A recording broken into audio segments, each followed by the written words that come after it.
సంఘస్థులందరికీ స్వాగతము. నేను మీ కాపర్ని. కాపరి the shepherd ఛానల్లో మరి ఒక ధారావాహిక మొదలు కాబోతుందండి. రాజీవ్ మల్హోత్రా గారు రచించిన బ్రేకింగ్ ఇండియా అనే పుస్తకం మీద అందుట్లో ఉన్న అంశాలను మనం విశ్లేషించి మీకు సరళంగా తేలిగ్గా అర్థమయ్యే రీతిలో అందుబాటులో ఉంచేలా చేస్తున్నాను. సో ఒక్కొక్క ఎపిసోడ్ ఒక్కొక్క చాప్టర్ మీద ఉంటుంది. ఏదన్నా పెద్ద చాప్టర్లు ఉంటే వాటిని కొన్ని భాగాల్లో చేయడానికి చూస్తాను. చిన్నవైతే ఒకటే ఎపిసోడ్లో కానిచ్చేస్తానమాట. సో ఈ ధారావాహికలో మొదటి ఎపిసోడ్లో మనం చూస్తున్న అంశం ఏమిటి అంటే బ్రేకింగ్ ఇండియా 1.1. 2 పుస్తకాలు ఉన్నాయండి బ్రేకింగ్ ఇండియా మీద.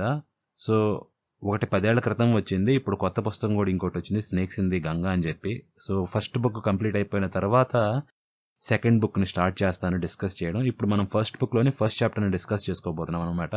అందుకనే ఇది మొదటి ఎపిసోడ్ బ్రేకింగ్ ఇండియా భారత విచ్ఛిన్నము 1.1 ఎపిసోడ్ లో మనం చూడబోతుంది ఏమిటి అంటే ఇండియా అనేది సూపర్ పవర్ అవునా లేక బాల్కనైజ్డ్ వార్ జోన్ అనేది చాప్టర్ టైటిల్ అండి. మనం తెలుగులో చెప్పాలి అంటే భారతదేశము అగ్రరాజ్యమా లేక బ్రద్దలైన యుద్ధ భూమా అనేది క్వశ్చన్ అనమాట.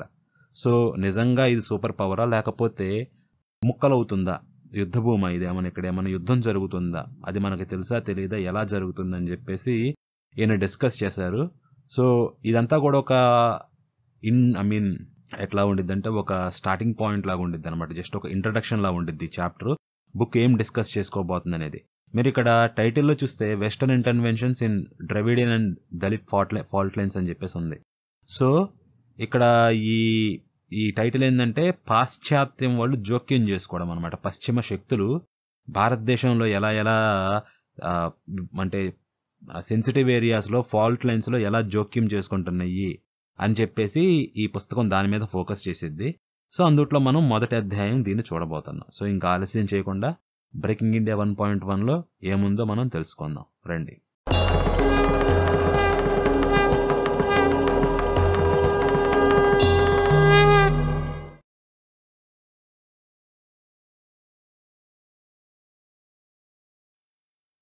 రచయిత ముందుగా నాగరికత గురించి మాట్లాడుతున్నాడు.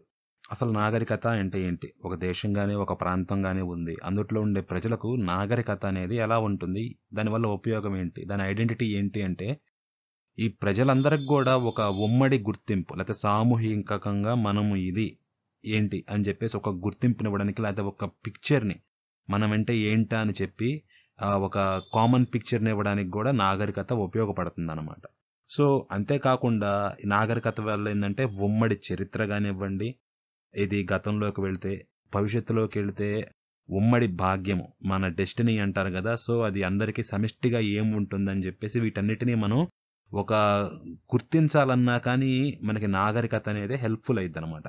సో అసలు మనం ఎవరము అనే క్వశ్చన్ వేసుకుంటే మన చరిత్ర ఏంటి, మన పూర్వీకులు ఎవరు, వాళ్ళు ఏం చేశారు, వాళ్ళు చేసిన త్యాగాలు ఏంటి, లేకపోతే వాళ్ళు చేసిన తప్పులేంటి, వాటి నుంచి ఏం నేర్చుకోవాలి, ఏం గుర్తుపెట్టుకోవాలి, ముందుకు వెళ్ళాలి అంటే భవిష్యత్తులో గతంలో ఇదంతా కూడా మనకి మన నాగరికతనే ఒక మనము అనేది చెప్పిద్ది అనమాట. అదే మనకు తెలియకపోతే మన పూర్వీకులు చేసిన త్యాగాలు గాని వీటన్నిటికీ విలువే లేకుండా పోద్ది. సో మనలో అనేది ఏంటంటే మనందరికి కూడా కలిపి ఒక లోతైన మానసికమైన బంధం కలిగించిద్ది అనమాట. ఇదంతా కూడా నాగరికత చేస్తుంది. దీన్ని క్లియర్ కట్ గా చెప్పాలి అంటే నాగరికత అనేది ఒక వెన్నెముక లాంటిది. ఏ జీవి కన్నా కూడా అత్యంత కీలకమైన ఎముకల్లో వెన్నెముకే ప్రధానమని చెప్తారు. చేతులు కాళ్ళు విరిగిపోయినా ఆ మనిషి ఎట్లన్నా మేనేజ్ చేయగలడు, కానీ వెన్నెముక విరిగిపోతే ఒకనొక కాలంలో అయితే కంప్లీట్ గా మరణమే. ఇప్పుడైతే అట్లీస్ట్ ఏమన్నా మెడిసిన్ వాడొచ్చేమో వేరే వేరే టెక్నాలజీస్ తోటి, కానీ అట్లీస్ట్ ఎనీహౌ వెన్నెముక అనేది అన్నింటికన్నా ముఖ్యమైనదని మనం ప్రత్యేకించి చెప్పాల్సిన అవసరం లేదు. మరి భారతదేశ నాగరికతకి ఆ నాగరికతే వెన్నెముక అనుకుంటే మరి ఆ వెన్నెముకే విరిగితే ఆ క్వశ్చన్ ఆలోచించండి ఏమైద్దో. ఏ దేశానికన్నా కానీ దేనికన్నా కూడా వెన్నెముక కదా నాగరికత. మరి భారతదేశ వెన్నెముకైన భారతీయ నాగరికతే విరిగితే అసలు భారతీయ నాగరికత అంటూ ఉందా, ఈ సందేహాన్ని కూడా కలిగిస్తా ఉంటారు అనమాట. సో అడిగే ప్రశ్న ఏంటంటే రచయిత ఈ స్టార్టింగ్ చాప్టర్ లో భారతీయ నాగరికత అనేది విచ్ఛిన్నానికి భేద్యమా అంటే అది విచ్ఛిన్నం కాగలదా, ఎవరన్నా చేయగలరా, లేకపోతే విచ్ఛిన్నానికి అతీతమా, ఈ క్వశ్చన్ మనల్ని అడుగుతున్నాడు అనమాట. సో ఒకవేళ అది నిజంగా భేద్యము అనుకుంటే విచ్ఛిన్నానికి, ఏ శక్తులు ప్రయత్నిస్తున్నాయి అని చెప్పేసి క్వశ్చన్ అడుగుతాడు. ఇంకా ఎవరు చేస్తున్నారు, ఎలా చేస్తున్నారు, వాళ్ళు ఎట్లా మారుతున్నారు, ఎలా అభివృద్ధి చెందుతున్నారు, వాళ్ళు బలపడుతున్నారా, బలహీనపడుతున్నారా, ఇంకా ఏమేమి జరుగుతున్నాయి అని చెప్పేసి ఈ ప్రశ్నలన్నింటినీ కూడా ఈ పుస్తకం అడ్రస్ చేసిద్ది. అంతేకాకుండా ఈ శక్తులు ఏవైతే ఉన్నాయో భారతదేశాన్ని విచ్ఛిన్నం చేయాలనుకుంటున్న శక్తులు, అవి ప్రధానంగా ఇండియాలో ద్రావిడ దళిత గుర్తింపు కలవారిని, లేకపోతే మేము ద్రావిడులము, మేము దళితులము అని గుర్తించే వాళ్ళని ఎలా వాడుకుంటున్నాయి అని చెప్పేసి, ఈ పాశ్చాత్య శక్తులు వాడుకుంటున్నాయా అని చెప్పేసి ఇక్కడ క్వశ్చన్ వేస్తాడు. ఇంకా ఈ పుస్తకంలో ఎలా వాడుకుంటున్నాయి అనే దాన్ని మనకి తీసుకొస్తాడు. మీరు చూస్తే పుస్తకం పైన వెస్టర్న్ ఇంటర్వెన్షన్ అని చెప్పేసి ఉండిద్ది. Western intervention in Dravidian and Dalit fault lines అని చెప్పేసి. సో పాశ్చాత్య శక్తులు ఎలా వాళ్ళు జోక్యం చేసుకుంటున్నాయి, ఎలా ఈ భారతదేశంలో ఉన్న ప్రజల్ని వాడుకుంటున్నాయి చీలికలు తీసుకురావడానికి అని చెప్పేసి ఈయన క్వశ్చన్ అడుగుతా ఈ పుస్తకంలో కూడా మొత్తం వాటి మీద ఫోకస్లోకి తీసుకొస్తాడు. అవి వేరే వేరే దేశాల్లో ఏమన్నా చేసినాయా, చేస్తే ఏం చేశాయి, మన దేశంలో కూడా అలాంటిది ఏమన్నా జరుగుతుందా, మనం ఎలా గుర్తించాలి అని చెప్పేసి ఈ పుస్తకం నేపథ్యం గాని ఆ అంశం గాని. ఇంకా ఈయన దేశంలో ఉండే శక్తులను లేకపోతే బలాలను 2 రకాలుగా కేటగరైజ్ చేస్తాడు, వర్గీకరిస్తాడనమాట. ఒకటి కేంద్రోన్ముఖ బలాలు అని చెప్పేసి, రెండవది కేంద్ర పరాన్ముఖ బలాలు. సో కేంద్రోన్ముఖ బలాలు ఏంటంటే బయట నుంచి కూడా అన్ని సెంటర్కి ఒకవైపు అన్ని కూడా లోపలికి వస్తున్న శక్తులు అనమాట. సో వీటి వల్ల ఏంటంటే దేశానికి మంచి జరిగిద్ది, ఆర్థిక అభివృద్ధి జరిగిద్ది, కార్పొరేట్ మరియు మౌలిక సదుపాయాల అభివృద్ధి జరిగిద్ది, మార్కెట్లు బాగుంటాయి, మెరుగైన జాతీయ ప్రజాస్వామ్య పాలన కూడా కుదిరిద్ది అనమాట వీటి వల్ల. ఇలా కాకుండా రెండో రకం ఏంటి, కేంద్ర పరాన్ముఖ బలాలు అనమాట. ఇవేంటంటే సెంటర్ నుంచి బయటకు తీసుకువెళ్ళేటి. అంటే సెంటర్ అంటే మీరు ఏదో మొత్తం బయట నుంచి శత్రువులందరూ కూడా లోపలికి వస్తున్నారు ఇట్లా కాదు. ఇందాక నాగరికత అన్నాను కదా, ఐడెంటిటీ అని చెప్పేసి, ఆ సామూహిక నాగరికతని పరిరక్షించేలా అందరూ కూడా కేంద్రం, ఇది నాగరికత కేంద్రం అనుకుంటే దానికి తోడ్పడేలా పనిచేసేవి కేంద్రోన్ముఖ బలాలు. దాన్ని విచ్ఛిన్నం చేసేలా ఉన్న వాటన్నిటిని బయటికి చీల్చి వేసేలా అనమాట. ఎడం వైపు, కుడిది కుడివైపు, పైది పైకి, కిందది కిందకి, ఎటుదట్టు చీల్చి పడేసి సెంటర్ నుంచి దూరంగా వెళ్లే కేంద్ర పరాన్ముఖ బలాలు ఈయన విశ్లేషించాలి అంటారు. ఎందుకంటే ఇవి చాలా సంక్లిష్టమైనవి, భారతదేశ అంతర్గత చీలికలతో ముడిపడి ఉన్నాయి అన్నమాట. సో ఈ వెస్టర్న్ శక్తులు ఇవి ఎట్లా చేస్తున్నాయి, ఇవి మనకి తెలియకుండా చాప కింద నీరులా లేకపోతే బ్రిడ్జ్ కింద వాటర్ లాగా ఎలా ప్రబలుతున్నాయి, ఇంకా అంతేకాకుండా ఎంత తీవ్రంగా ఆల్రెడీ విస్తరించి ఉన్నాయి, వాళ్ళ ఎజెండాలు ఏంటి, వాళ్ళు ఎలా పనిచేస్తున్నారు, వాళ్ళ హిస్టరీ ఏంటి, ఇదంతా కూడా ఈయన డిస్కస్ చేస్తాడు. కాకపోతే ఈయన ఏమంటాడంటే, నేనేదో కొంపలు మునిగిపోతాని లేకపోతే కంప్లీట్ సర్వనాశనం అయిపోయిందని జనాలందరికీ తీవ్రమైన కంగారు కల్పించాలని నా ఉద్దేశం కాదు.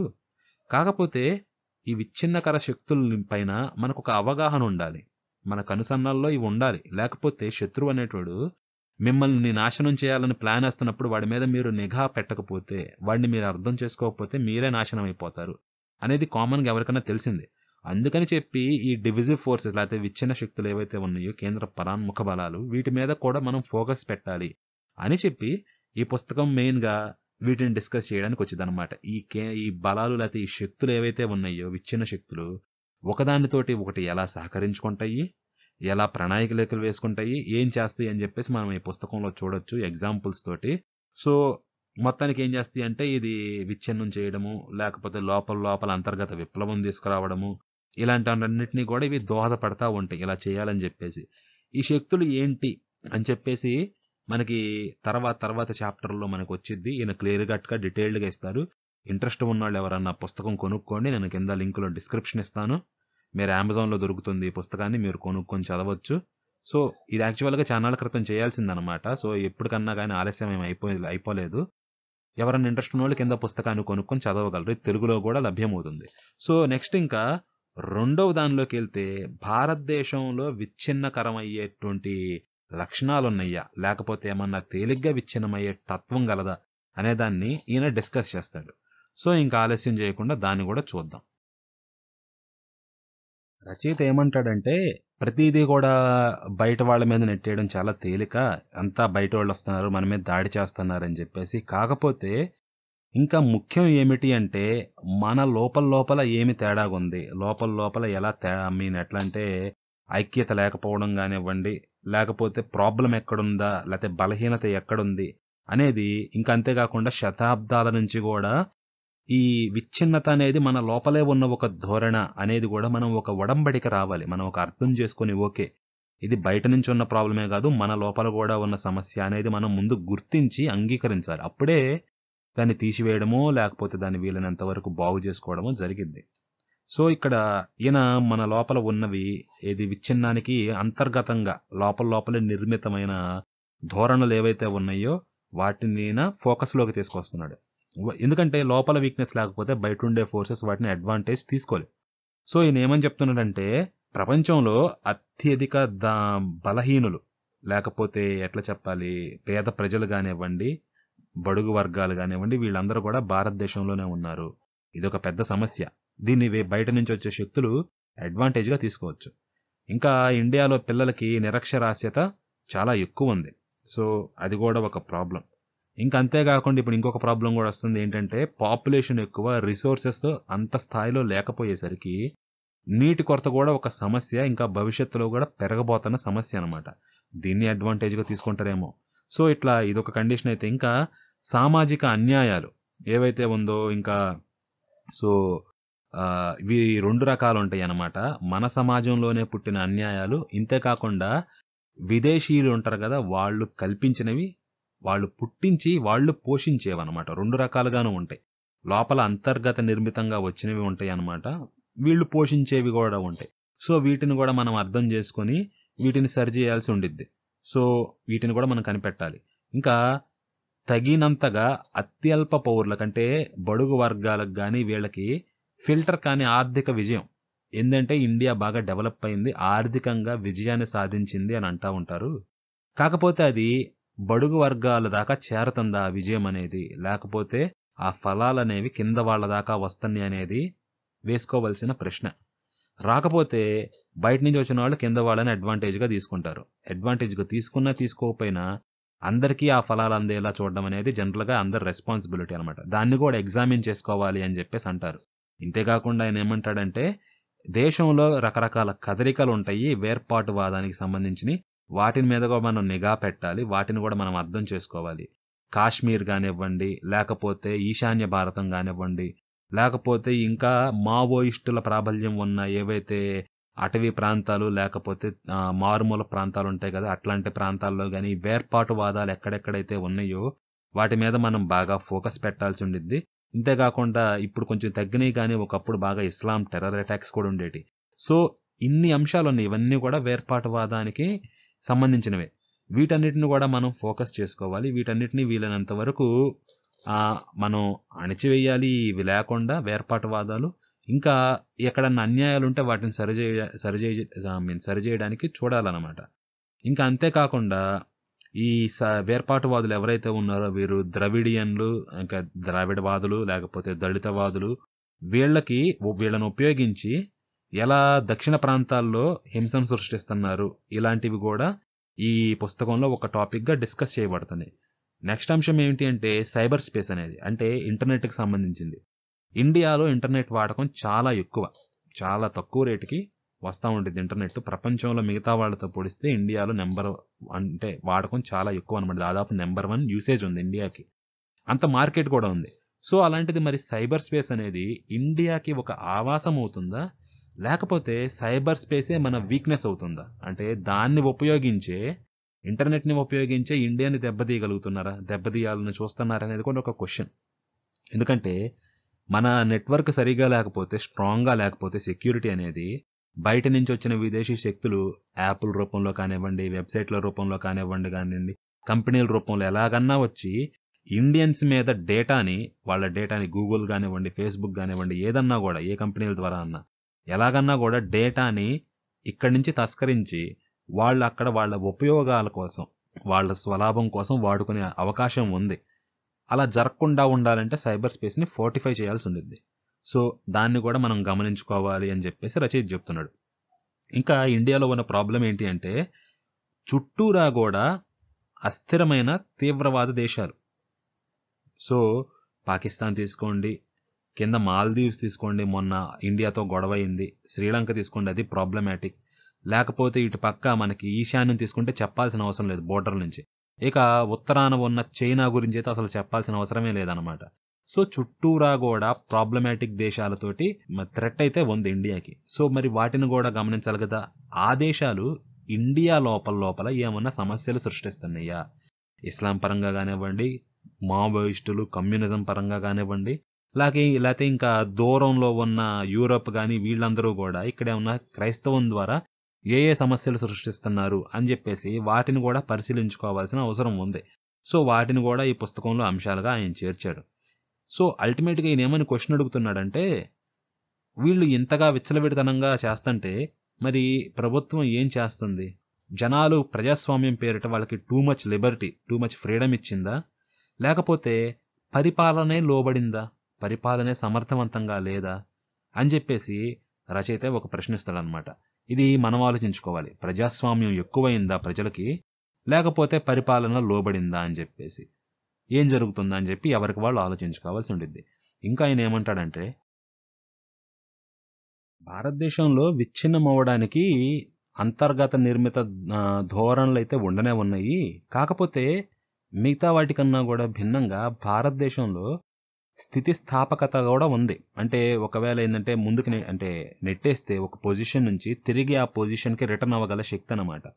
మీరు ఎందుకు ఇది ఎలా పోల్చొచ్చు అంటే, ఇస్లాం కానివ్వండి వీటిని రియాక్ట్ అవుతా అమెరికా బాగా సైనికీకరణ అయిందనమాట. అంటే ఎక్కువ సైన్యాన్ని పోషించడం కానివ్వండి, లేకపోతే వాళ్ళ భాషలో చెప్పాలి అంటే ఫోర్ట్రెస్ మైండ్ సెట్ అనమాట. అమెరికా అంతా కూడా ఒక కంచుకోట, బయట వాళ్ళు ఎవరు తీవ్రవాదం మీద రాలేదని చెప్పేసి ఫుల్ మిలిటరైజేషన్ చేయడం అనమాట. ఇండియా అలా కానీ నిరోధించగలిగింది వీలైనంత వరకు.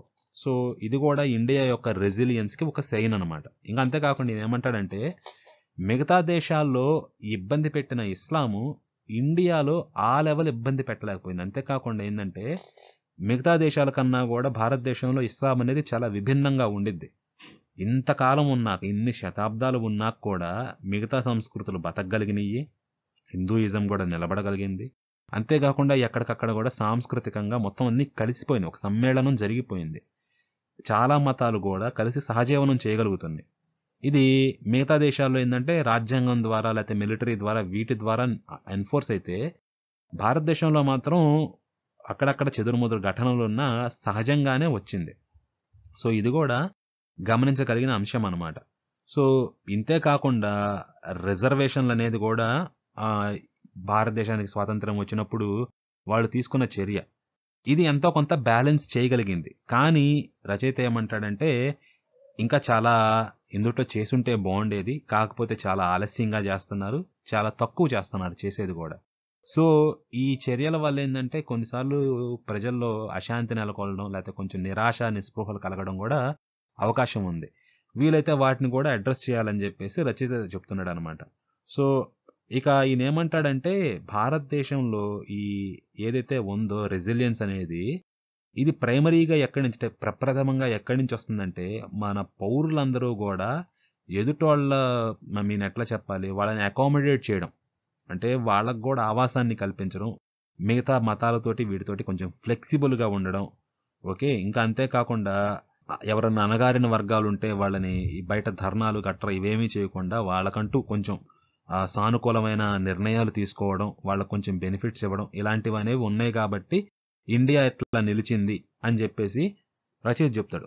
సో ఇది చెప్పినాక ఆయన ఏమంటాడంటే, ముఖ్యంగా బాహ్య శక్తులు బయట నుంచి ఏవైతే వస్తున్నాయో ఎక్స్టర్నల్ ఫోర్సెస్, వాటి గురించి కూడా మనం అర్థం చేసుకోవాలి అని చెప్పేసి అంటాడు. ఇప్పుడు ఈ బాహ్య శక్తుల విషయంలోకి వస్తే ఆయన ముందుగా ఏమంటాడంటే, ఏ దేశం అన్నా కూడా లేకపోతే ఇండియా దగ్గరకు వచ్చినా కూడా అంతర్గతంగా పనితీరు ఎలా ఉందనేది దేశంలో బడుగు వర్గాలకు లేకపోతే అంటే తక్కువ ప్రాధాన్యత ఎవరికైతే ఉందో ఆ పౌరులకు కూడా ఏం ప్రయోజనం చేకూరుతుంది అని చెప్పేసి దాని మీద మనం నిర్ణయించాలి, దాని పనితీరు ఎలా ఉందా అని చెప్పి ఆయన అంటాడు. కానీ ఇంకా ఏమంటాడంటే, ఓకే ఇది బానే ఉంది కానీ బాహ్యంగా అంటే ఇంటర్నల్గా బానే ఉండి బయట మిగతా దేశాలతో కానీ లేకపోతే గ్లోబల్ స్టేజ్ మీద, ప్రపంచ రంగం మీద దేశం బలహీనపడింది అనుకోండి, అది మంచిదేనా? ఒకవేళ బాహ్య సామర్థ్యం అంటే మిగతా దేశాలతో పోటీ పడే విషయంలో బలహీనపడితే దేశం ఏమైద్ది? మళ్ళీ దండయాత్రలు వస్తాయి రకరకాల రూపాల్లో, మళ్ళీ తిరిగి వలసరాజ్యం వచ్చిద్ది. ఇంకా అంతేకాకుండా సాంస్కృతికంగా కానివ్వండి, మానసికంగా కానీ సామ్రాజ్యవాదం అనేది మళ్ళీ తిరిగి వచ్చిద్ది అంతకుముందు వచ్చినట్లుగానే.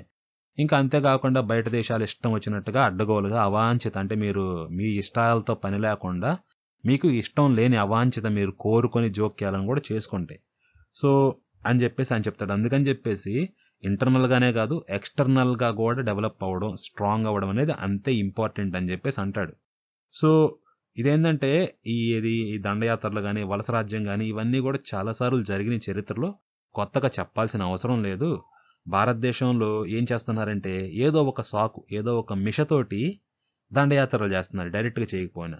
దీనికి ఏమంటాడంటే అత్యాచార సాహిత్యం అంటారు. దీన్ని ఇంగ్లీష్ లో చెప్పాలి అంటే ఫేమస్ గా అట్రాసిటీ లిటరేచర్ అని చెప్పేసి ఒక ఐడియా ఉంది.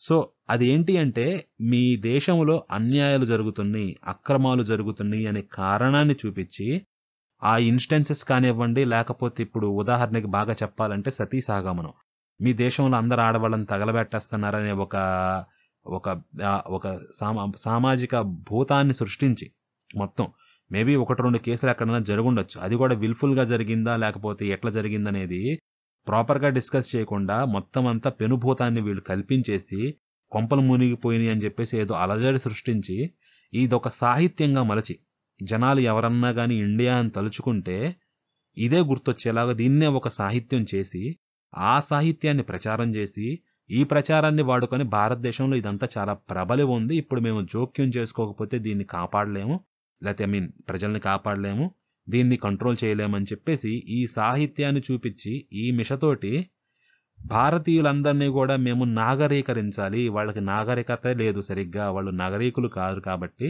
మేము వాళ్ళని నాగరీకరించాలి, వాళ్ళని సివిలైజ్ చేయాలన్న సదుద్దేశాన్ని జనాలకి చూపించి వాళ్ళు ఇండియాలో ఉన్న వివిధ తెగల్ని కానివ్వండి వీళ్ళందరినీ కానివ్వండి వాడుకుంటారు. ఇట్లానే వాళ్ళు చేశారు. వేరే వేరే రూలర్స్ ఎవరైతే నచ్చలేదో వాళ్ళు ఈ అట్రాసిటీస్ చేస్తున్నారు, బడుగు వర్గాల మీద వాళ్ళు చాలా దాష్టీకాలు చేస్తున్నారని చెప్పేసి వీళ్ళు జోక్యం చేసుకున్నాక ఏమైతే తెలుసు కదా, ఉన్నవాడి పవర్ పోద్ది, వాడి ప్లేస్ లోకి వీడు వస్తాడు. మీకు ఇట్లాంటిది ఇంకోటి ఏంటంటే క్రిమినల్ ట్రైబ్స్ యాక్ట్ అనేది 1871లో వచ్చింది.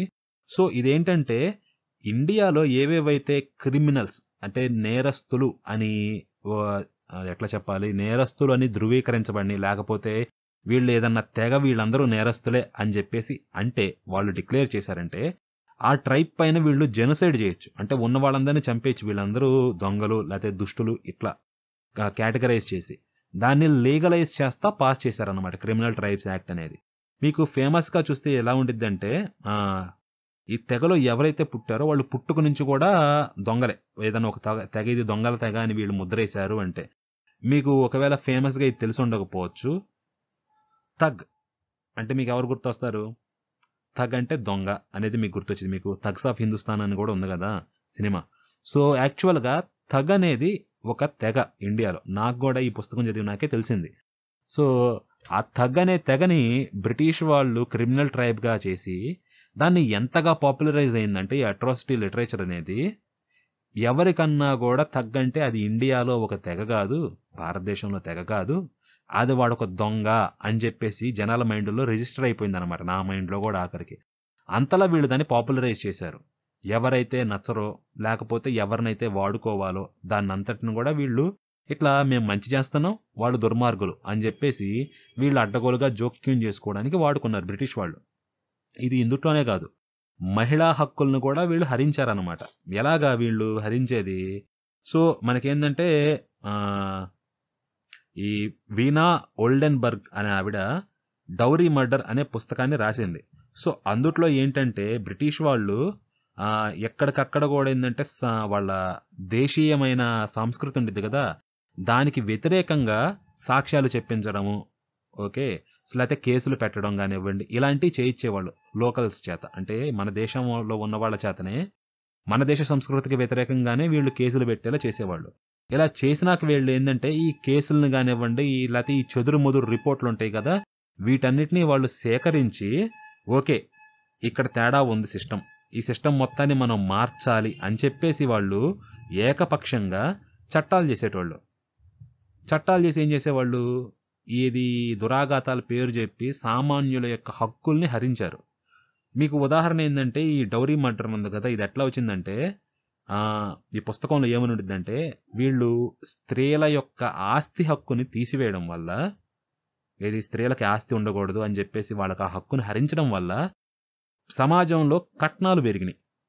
సో కట్నాలు పెరిగినప్పుడు వరకట్న హత్యలు కానివ్వండి, ఇవి కూడా మనకి సినిమాల్లో చూసే ఉంటారు కదా, కట్నాలు తీసుకోవడం పెరిగింది. ఎందుకంటే స్త్రీలకు సహజంగా ఆస్తి కలిగే హక్కుని వీళ్ళు తీసేశారు. అందుకని చెప్పేసి వాళ్ళు అట్లా కాకుండా వరుడికి కట్నం ఇవ్వడం అనేది మొదలైంది. బహుశా అది మొదలైందా లేకపోతే పెరిగిందా అనేది నాకు తెలియదు. కాకపోతే వీళ్ళు ఇది చేయకపోతే ఆ హత్యలన్నీ అన్ని జరిగి ఉండేవి కాదు. ఇది ఈయన చెప్తాడు. సో వీళ్ళు ఇది మాత్రమే కాకుండా జాతుల మధ్య కూడా విభేదాలను మరింత తీవ్రతరం చేశారు వీళ్ళు. ఎందుకంటే సో తీవ్రతరం చేస్తారు, రెండు జాతుల మధ్య గొడవలు, వీళ్ళు కొట్టుకుంటున్నారని చెప్పేసి వాళ్ళు జోక్యం చేసుకుంటారు. జోక్యం చేసుకుని ఏది నీతి ఏది కరెక్ట్ అని చెప్పేసి వీళ్ళు చెప్తారనమాట.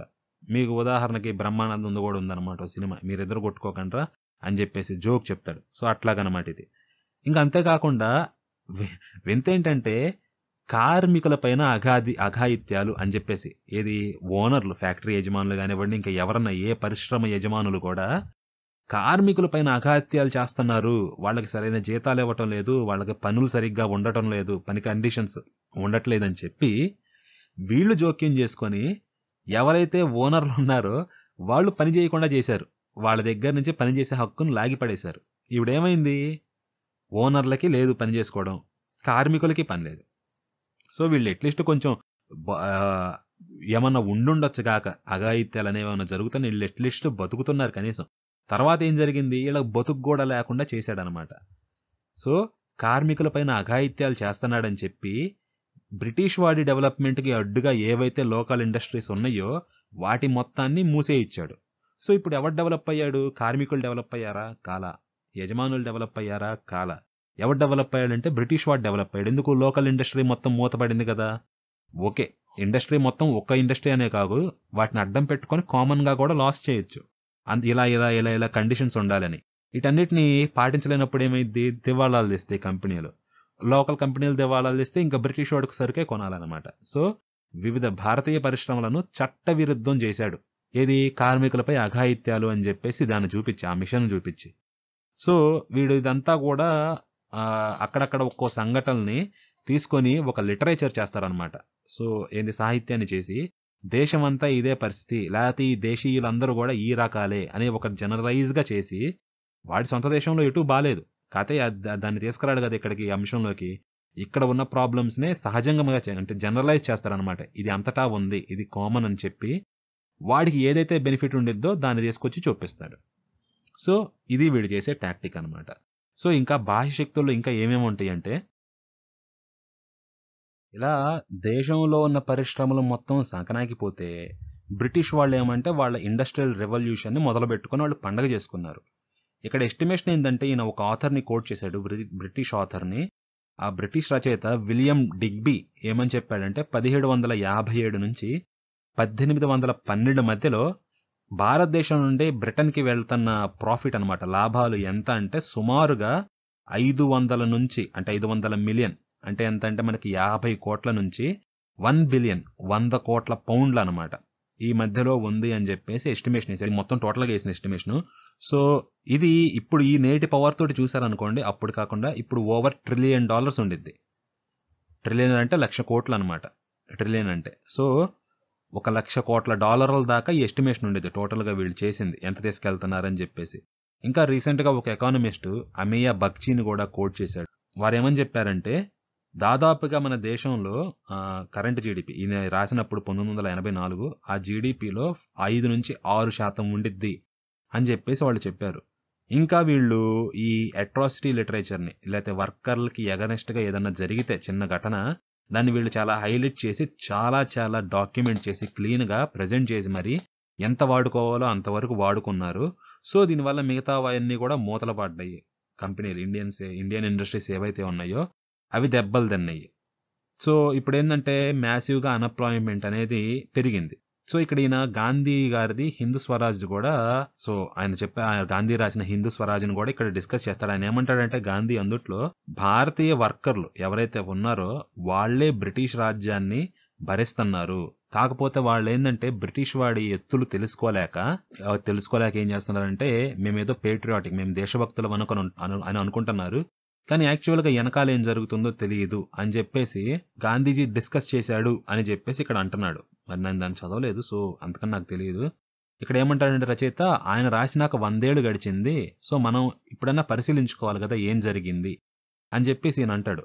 సో భారతదేశం అనేది ఇన్ని దెబ్బలు తింది. అయితే ఇప్పుడు మనకి వ్యతిరేకంగా పనిచేస్తున్న పశ్చిమ శక్తులు ఏవైతే ఉన్నాయో అవి బ్రిటిష్ వాడి కన్నా కూడా ఎక్కువగా మనల్ని వాడుకుంటున్నాయ్యా. బ్రిటిష్ వాడు ఇండియా వాళ్ళని సిపాయిలుగా వాడుకున్నాడు వాడి పనులు జరిగించుకోవడానికి. మరి పాశ్చాత్య శక్తులు ఏవైతే ఉన్నాయో అవి భారతదేశంలో ఉండే జనాల్ని ఇంకా బాగా వాడుకుంటున్నాయా అనేది రచయిత క్వశ్చన్ వేస్తాడు. సో ఏమంటాడంటే ఈ భారతదేశంలో ఉండే మేధావులు ఎవరైతే ఉన్నారో వాళ్ళని వివిధ స్థాయిల్లో ఒక లెవెల్ కాకుండా, సో డేటాని గ్యాదర్ చేయడానికి కానివ్వండి, లేకపోతే గుర్తింపుని ఇంజనీర్ చేయడానికి కావండి, అంటే లేని గుర్తింపుని కూడా కల్పించి జనాలందరూ ఆ గుర్తింపుని అంగీకరించేలా చేయడం కానివ్వండి, ఐడెంటిటీ ఇంజనీరింగ్ అంటారు. సో అలా చేయడానికి కానివ్వండి, ఇట్లా రకరకాల ఆర్గనైజేషన్స్ ని వాడుకొని ఇవేమన్నా వెనకాల గూడు పఠానీలు చేస్తున్నాయి అని చెప్పేసి ఈయన చెప్తాడు. ఇంకా అంతేకాకుండా వెస్టర్న్ నుంచి వస్తున్న యూరోప్ కానీ అమెరికన్ కానీ ఈ చర్చిలు ఏవైతే ఉన్నాయో ఆ పాశ్చాత్య చర్చలతోటి ఇక్కడ ఉండే ప్రభుత్వానికి గాని లేకపోతే సమాజానికి గాని సంబంధం ఏంటి, ఏం చేస్తాను ఈ చర్చలు, సంబంధం ఏమన్నా ఉందా అని చెప్పేసి దాన్ని కూడా డిస్కస్ చేస్తాడు. ఇంకా అంతేకాకుండా ఈయన ఇంకోటి ఏమని చెప్తాడంటే ఇంట్రెస్టింగ్ అంశం, మానవ హక్కుల పరిశ్రమ అని చెప్పేసి ఒక వాడాడు. మానవ హక్కులనే మనకు తెలిసిందే, కానీ ఈ హక్కులే ఒక పరిశ్రమ అయిపోయింది, ఎవడికి వాడు ఈ హక్కుల్ని వాడుకుంటున్నాడు. సో ఈ పరిశ్రమ అంతా కూడా పంచమాంగ దళంగా మారిందే అని చెప్పేసి ఈయన చెప్తున్నాడు. పంచమాంగ దళము అంటే 5th కాలం అంటారు. సో ఇది ఫేమస్ గా ఎక్కడొచ్చిందంటే మనకి స్పానిష్ సివిల్ వార్ జరిగింది 1936 ఆ ప్రాంతంలో. అక్కడ ఒక టెలిగ్రామ్ వెళ్ళిందనమాట జర్మన్ లో, ఇది జర్మన్ గవర్నమెంట్ లో టెలిగ్రామ్ ఏమంటే 4 దళాలు వెళ్తున్నాయి డైరెక్ట్ గా, 5వ దళం మాత్రం లోపలే మొత్తం అలజడి సృష్టిస్తుంది అని చెప్పేసి. అందుకని అప్పటి నుంచి ఈ 5th కాలం అనే పదం దానికి సినోనిమ్ గా అయిపోయింది. ఎవరెవరైతే దేశం లోపలే లేకపోతే వాళ్ళ సమాజం లోపలే బయట శత్రువు కోసమో లేకపోతే బయట వేరే దేశం కోసం అంటే వాళ్ళకి తొత్తులుగా మారి ఈ సమాజాన్ని దెబ్బతీయడానికి పనిచేస్తా ఉంటారు చూసారా, వాళ్ళని పంచమాంగ దళం లేకపోతే పంచమాంగము లేకపోతే ఇంగ్లీష్ లో 5th కాలం అని చెప్పి అట్లా అంటా ఉంటారు. సో ఇక్కడ మానవ హక్కుల పరిశ్రమే పంచమాంగ దళంగా మారిందా అంటే బయట ఉండే శక్తులు మానవ హక్కులు అనే మిషతోటి ఈ దేశంలో మొత్తం అలజడి సృష్టిస్తున్నాయా, ఈ దేశాన్ని విచ్ఛిన్నం చేయాలని చూస్తున్నాయా అని చెప్పేసి ఈయన అంటాడు. వాటిని కూడా డిస్కస్ చేస్తాడనమాట. సో ఈ పంచమాంగ దళం అనేది జనాలు అవేర్ గా ఉండాలి దీని గురించి అని చెప్పేసి. ఇంకా ఈయన ఏమంటాడంటే ప్రైవేట్ సంస్థలు ఏవైతే ఉన్నాయో Ford Foundation, Carnegie Foundation, Rockefeller Foundation, Luce Foundation, Pew Trust, Templeton Foundation ఇట్లా కొన్ని చెప్పాడు, ఆయన పేర్లు ఇచ్చింది. ఇవన్నీ కూడా యుఎస్ ప్రభుత్వానికి వాహనాలుగా పనిచేసి సో ఇప్పుడు ఏంటంటే ఇది ప్రపంచ ఆధిపత్యం కానివ్వండి లేకపోతే ఇంకా రకరకాలుగా ఉండేది కదా వాళ్ళ కళ అమెరికాకి, దాన్ని సాకారం చేయడానికి ఇండియాని అణచివేయడానికి ఏమన్నా చూస్తాను, ఇండియా గ్రో అవుతుంది అని చెప్పి వీటన్నిటినీ కూడా ఏంటంటే కేంద్ర పరాన్ముఖ బలాలు అన్నాను కదా ఇందాక, సో ఇండియా సెంట్రిఫ్యూగల్ ఫోర్సెస్ అని చెప్పేసి ఇలా చాలా సంక్లిష్టంగా చాలా రకరకాల కనెక్షన్స్ కలిగిన ఈ శక్తుల్ని ఈయన ప్రధానంగా ఫోకస్ లోకి తీసుకొస్తాడు. ఇప్పటిదాకా జనాల మైండ్ లో లేని లేకపోతే వాళ్ళు ఏముందిలే అని నిర్లక్ష్యం చేసిన ఈ శక్తుల్ని ఈయన ఫోకస్ లోకి తీసుకొచ్చి నిర్లక్ష్యం చేయకూడదు, వీటిని కూడా పట్టించుకోవాలి అని చెప్పడానికి పుస్తకం రాశాను అని చెప్పి ఈయన అంటున్నాడు. సో ఈయనేమంటాడంటే లోపల వీళ్ళు మానవ హక్కులని లేకపోతే ద్రవిడులు దళితులు ఇట్లా చెప్తా మేమందరం ఒక మైనారిటీ అని చెప్పేసి విక్టిమ్ కార్డ్ ప్లే చేస్తా ఉంటారు. భారతదేశంలో వీళ్ళందరూ మైనారిటీనా అనేది ఒక క్వశ్చన్. పోనీ మైనారిటీ అనుకుందాం, మరి వీళ్ళందరూ కలిసి ఈ మైనారిటీలు అని చెప్పుకుంటున్న వాళ్ళందరూ ప్రపంచంలో ఎవరైతే ఉన్నారో వాళ్ళందరూ కలిసి ఇండియా మీద అటాక్ చేస్తున్నారు. మరప్పుడు వాళ్ళు భారతదేశంలో ఉన్న మైనారిటీగా చూడాలా వాళ్ళని, లేకపోతే ప్రపంచం అంతా ఉన్న మెజారిటీగా చూడాలా? సో అర్థం కాకపోతే చెప్తాను. ఇప్పుడు ఎవరన్నా ఒక కేటగిరీ ఉందండి, ఆ కేటగిరీ వాళ్ళు ప్రపంచం మొత్తం ఉన్నారు, కానీ ఇండియాలో కొద్ది మందే ఉన్నారు. మనం అనుకుంటాం ఇండియాలో వీళ్ళు కొద్ది మందే ఉన్నారు కాబట్టి వీళ్ళకి కొంచెం ఫేవర్గా ఉండాలి అని. కానీ ప్రపంచంలో వీళ్ళందరూ మెజారిటీ. వీళ్ళందరూ కలిసి ఇండియాలో మేము మైనారిటీ అని చెప్పేసి మన మన నిర్లక్ష్యాన్ని వీళ్ళు ఆసరాగా తీసుకున్నారనుకోండి. సో అలాంటప్పుడు వీళ్ళని మనం మైనారిటీగా చూడాలా, లేకపోతే మైనారిటీగా చూస్తా ప్రపంచంలో వీళ్ళు మెజారిటీ, వీళ్ళతో కొంచెం జాగ్రత్తగా ఉండాలి అనే విషయాన్ని మర్చిపోకుండా ఉండాలా అని చెప్పేసి ఈయన చెప్తున్నాడు. ఇలాగే చెప్తా ఈ ద్రవిడియన్ గాని లేకపోతే దళిత గుర్తింపు ఏదైతే ఉందో ఇవి 200 సంవత్సరాలుగా ఏం చేస్తున్నాయి, లేకపోతే ఈ పాశ్చాత్య శక్తులతోటి ఏ రకమైన సంబంధాలు కలిగి ఉన్నవి, ఎలా దేశాన్ని ఇన్ఫ్లుయెన్స్ చేస్తున్నాయి అని చెప్పేసి ఈయన పుస్తకంలో డిస్కస్ చేస్తారనమాట. వీటన్నిటికీ ఇంట్రడక్షన్ గా మొదటి చాప్టర్ ని ఇచ్చాడు. ఆ తర్వాత ఈయన రెండవ దాంట్లో overview of European invention of rices. ఈ యూరోపియన్ అంటే ఇంగ్లాండ్, డచ్, ఫ్రెంచ్ వీళ్ళందరూ అనమాట. వీళ్ళు జాతులు అనే కాన్సెప్ట్ ని ఎలా కనిపెట్టారు, ఆవిష్కరించడం కాదండి, ఉన్నదాన్ని ఆవిష్కరించడం కాదు, కనిపెట్టడమేనమాట. ఏకంగా ఎలా కనిపెట్టారు, ఎలా ఇన్వెంట్ చేశారు అనే దాన్ని రెండవ చాప్టర్ లో డిస్కస్ చేస్తారు. దాన్ని మనం బ్రేకింగ్ ఇండియా 1.2లో చూద్దాము. అది మళ్ళీ త్వరలో వస్తుంది, అందరూ దానికి రెడీగా ఉండండి. సో వీడియో కనుక నచ్చినట్లయితే లైక్ చేయండి, ఛానల్ని వీడియోని షేర్ చేయండి, ఛానల్ని కూడా సబ్స్క్రైబ్ చేయండి ఎవరైనా చేయకపోతే. సో దీంతో పాటు ఇంట్రెస్ట్ ఉన్న వాళ్ళు ఎవరన్నా బైబిల్ మీద కూడా ఒకటి చేస్తున్నాను, బైబిల్ బొక్కలు అనే ఒక సిరీస్, దాన్ని కూడా చూడండి, మీకు కార్డ్స్లో ఉండిద్ది వీడియోకి సంబంధించి. సో అప్పటి వరకు ఉంటానండి, మరి ఒక వీడియోలో కలుసుకుందాం మళ్ళీ. స్వస్తి. దేవుని నామములు అందరికీ వందనములు. ఈ వీడియోల ద్వారా నేను చేయుచున్న పరిచర్య మీకు నచ్చినట్లయితే దేవుని నామములో మీరును నా పరిచర్యలో పాలిభాగస్థులు అవ్వుడి. ఆమెన్.